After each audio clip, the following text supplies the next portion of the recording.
Alors je me présente, je m'appelle Marc Forêt, comme la forêt, hein, aussi nature que ça, et très déboisée, voyez-vous. Je suis né en 1945, le 2 février, à Chaumont, en Haute-Marne. De ma profession que mon papa faisait, il m'a appris le métier de cordonnier, que j'ai pratiqué pendant 40 ans.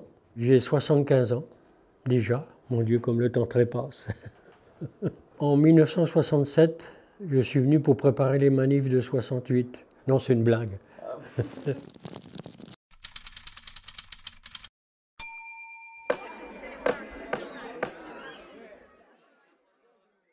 Je suis arrivé ici pour mon travail, puisque mon patron m'a transporté ici suite à une altercation avec mon ancien chef à Metz. Alors il a dit, bah, tu viens à Strasbourg. Et je l'en remercie, parce que je suis ici depuis, et j'ai pris l'Alsace en plein cœur. Inconsciemment, je remplis le vœu de mon papa, qui aurait bien aimé venir s'installer à Strasbourg, chose qu'il n'a jamais faite. Alors quand je me suis installé à la Crutenot, c'était en 1978, et mon papa a eu l'occasion de venir voir ma boutique. Il en était fort fier, et moi aussi, parce que je n'étais pas un enfant facile. J'ai commencé un peu à travailler, puis tous les matins, ben, j'allais chez ma copine, hein, Denise, et mon copain à côté. Et je ne consommais pas forcément. J'allais simplement raconter une petite blague, dire bonjour. Mais même qu'à l'époque, comme disait Denise tout à l'heure, ça a changé à l'époque déjà. La Crutenot avait évolué. Mais moi, j'y suis resté 22 ans. 22 ans de bonheur.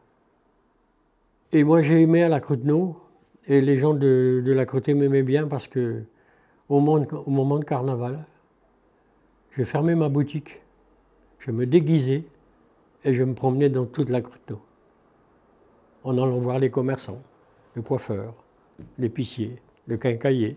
Je faisais le tour. Alors souvent de fois, bon, la première année, ils ne savaient pas qui j'étais, mais la deuxième année, ils ont compris que c'était moi. Et moi, ça me plaisait. Bon, bah, tant pis, je fermais ma boutique pendant une heure et demie. Ça ne plaisait pas trop à mon épouse, mais bon, moi j'avais un bonheur à faire ça. Pourquoi je me suis installé à la Crutenot, je ne sais pas. Mais je crois au hasard de la vie, qui vous apporte des choses magnifiques. Et pourquoi maintenant j'ai 75 ans, mais j'ai toujours l'esprit jeune?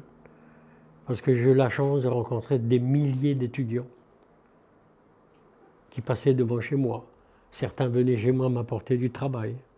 Et quand je les voyais arriver au moment de leurs examens, pâles comme tout, je dis, mais qu'est-ce que vous faites en train de réviser la veille, aller faire la fête avec les copains? Amusez-vous. Si vous devez avoir votre examen, vous l'aurez. Si vous ne devez pas l'avoir, vous ne l'aurez pas. Alors profitez de la vie parce que ça passe très très vite. Et amusez-vous.